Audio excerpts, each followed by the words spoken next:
देवकी जी, स्वागत आपका। अब क्या चैलेंजेस बीजेपी के सामने और गठबंधन में सपा और कांग्रेस के सामने उपस्थित हैं? देखिए, बीजेपी का तो चैलेंज जिस दिन भारतीय जनता पार्टी उत्तर प्रदेश में हारी है उसी दिन से शुरू हो गया। और हार के बाद जो भारतीय जनता पार्टी की स्थिति हो रही है, एक जो पहले आपने इंट्रो में कहा कि इस पर कोई चर्चा अभी तक शुरू नहीं हुई, कि हार के कारणों पर कोई समीक्षा नहीं हो रही है। एक तरीके से सन्नाटा छाया हुआ है। तो एक तरफ तो सन्नाटा छाया हुआ है पार्टी के ऊपर के लीडरान में, लेकिन नीचे जो है सिर फुटबॉल भी तो हो रही है। आप ये देखिए, जो संगीत सोम और संजीव बालियान के बीच जो झगड़ा चल रहा है, अरे वो छोटा मोटा नहीं है। हाँ। नंद किशोर गुर्जर का देखिए। हाँ, यू आर राइट। वो तो डेली कुछ न कुछ उनके आज तो लिखा है कि कमिश्नर हत्या करा देगा। कमिश्नर हत्या करा देंगे। और उनके और ये देखिए, पार्टी कार्यालय पे नारेबाजी उनके दफ्तर पर। हाँ। उनके दफ्तर पर जो पार्टी के कुछ वर्कर हैं वो नारेबाजी कर रहे हैं। तो एक तरीके से भारतीय जनता पार्टी, दरअसल उसकी वजह है ये क्यों नहीं हो पा रहा है। भारतीय जनता पार्टी की पहली प्राथमिकता क्या थी? क्योंकि सरकार एक तरीके से टीडीपी और जेडीयू के सहयोग से चल रही है, तो मोदी जी की पहली प्राथमिकता थी कि पहले हम सरकार में बैठ जाएं।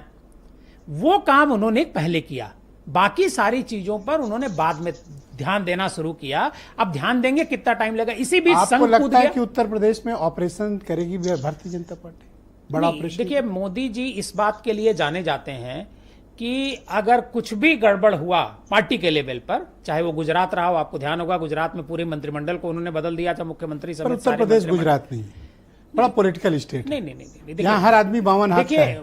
भले आसान नहीं है, 52 हाथ का हो या 54 हाथ का हो, लेकिन मोदी जी के हाथ उन सबसे लंबे हैं। इस बात को भी मानना पड़ेगा। मोदी जी की समझ, मोदी जी के हाथ सबसे लंबे हैं। देखिए, इस उत्तर प्रदेश में जो कुछ भी होगा ये आपको दिखेगा, मैं उसमें कुछ कहूंगा नहीं। अब दूसरी बात आती है समाजवादी पार्टी की। समाजवादी पार्टी, तो आप श्योर है कि ऑपरेशन होगा? अब इस बारे में कुछ मत कहलवाइए, ठीक। आगे लेकिन समाजवादी पार्टी की जहां तक बात है, देखिए, इंडिया गठबंधन मुझे ऐसा लगता है कि 2027 तक जरूर कायम रहेगा। उसकी वजह है क्योंकि अभी इन लोगों के दिमाग में एक बात है कि हम केंद्र में सरकार बना सकते हैं। हर समय इसकी कोशिशें हो रही हैं। आप महाराष्ट्र देखिए, महाराष्ट्र में आज शरद पवार ने क्या कहा? शरद पवार ने कहा कि मैं ये सरकार जल्दी ही बनाऊंगा महाराष्ट्र में। मतलब चुनाव से पहले वो बात कर रहे हैं बनाने की, चुनाव तो बाद में होगा। तो ये सारी चीजें जो हो रही हैं, और जिस तरीके से जेडीयू और टीडीपी स्पीकर को लेकर के जो बहस चल रही है, उसमें बीजेपी कितना कंफर्टेबल अपने को महसूस करती है। क्योंकि स्पीकर का पद अगर जेडीयू और टीडीपी इन दोनों में से किसी के पास नहीं गया तो मोदी जी पूर्ण बहुमत की सरकार बना लेंगे, कोई रोक नहीं पाएगा। ये यूपी के हमारे दर्शकों को बड़ी दिलचस्पी है, नेता प्रतिपक्ष। नहीं, नेता प्रतिपक्ष में आपने 3 नाम लिए थे, लेकिन मुझे जो चाहो जोड़ दो, मुझे जो 2 नाम आपने लिए थे उस पे ज्यादा वो लग रहा है। शिवपाल यादव पर उतना इस वजह से मुझे नहीं लग रहा है क्योंकि अखिलेश यादव ने जो नारा दिया है पीडीए का, वो सदन में भी तो दिखाई देना चाहिए। तो जो राजभर साहब हैं, रामअचल राजभर, इंद्रजीत सरोज, इन दोनों में से, ये दोनों नाम में से कोई होगा। ये भी बता रहे थे। ऊपर वाले नाम को नहीं, नाम तो इन्होंने नहीं लिया। नहीं, पर्सनल बात पे बताते हैं। अच्छा, पर्सनल बता। ऐसा थोड़ी हर बात सुरेंद्र जी टीवी पे बोलते। दोस्त हैं हमारे, बता देते हैं हमें। तो पहला वाला नाम तो किनारे कर दीजिए, बाकी जो 2 नाम हैं उनमें से कोई एक हो सकता है। मतलब रामअचल राजभर या इंद्रजीत सरोज। उसकी वजह है, देखिए, पॉलिटिक्स जिस हिसाब से सफलता मिली है समाजवादी पार्टी को और कांग्रेस को, इंडिया गठबंधन को। भाई देखिए, 2 नारे थे। एक तरफ था समाजवादी पार्टी का पीडीए, दूसरी तरफ कांग्रेस का था, राहुल गांधी का था कि जातीय जनगणना। दोनों विषय, संविधान बचाओ और संविधान बचाओ, दोनों विषय एक है। तो दोनों विषय ने उनको इस मुकाम तक पहुंचाया है, उनको 44 सीटें दी हैं। तो ऐसा कैसे हो सकता है कि फिर एक आरोप लगा उन्होंने यादव को बना दिया, एक यादव हटा दूसरा यादव बना दिया। सीट पे चुनाव लड़ना चाहते हैं। अब ये तो पार्टी तय करेगी, उस बारे में नहीं मिलना चाहिए।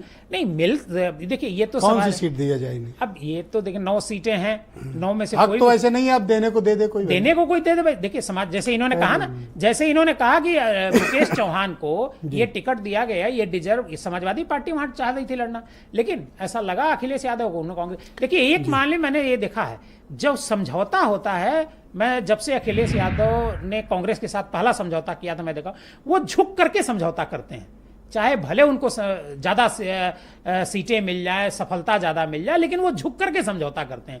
वो बहुत नहीं, समझौतों को अखिलेश यादव से बेटर कौन एनालाइज कर सकता है। 4 चुनाव हारने के बाद 4 चुनाव तक मनोबल को बचाए रखना ये देवकी जी बहुत बड़ी बात है। ये बड़ा आत्मविश्वास और इसके लिए बहुत बड़ा मनोबल चाहिए। इसके लिए सिर्फ अखिलेश यादव की तारीफ नहीं होनी चाहिए, राहुल गांधी इसके लिए राहुल गांधी की तारीफ होनी चाहिए कि वो ज्यादा हारे हैं राहुल गांधी। और राहुल गांधी ने जिस तरीके से अपने को इंप्रूव किया है, पब्लिक के बीच एक पहचान बनाई है, आज की तारीख में कोई टेलीविजन पर उनको पप्पू कह सकता है? प्रश्न ही नहीं उठता।